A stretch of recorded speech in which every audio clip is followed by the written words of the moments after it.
Hello and welcome to another one of my yokai watch videos. So today, don't really have an unboxing per se, but we do have the Shurakoma model kit. Now I ordered a whole bunch of these model kits and they've all started to arrive. So I will be doing a video for all of them. So I guess we'll open this up.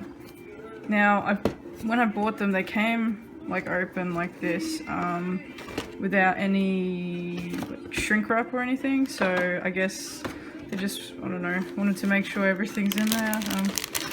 So here we go, the body and the head and the stickers. And then we got the rest of him.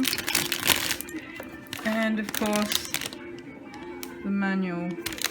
So I'm gonna once again do a time lapse and I'll start putting this guy together.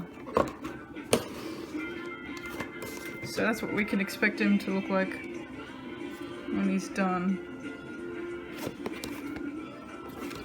Alright.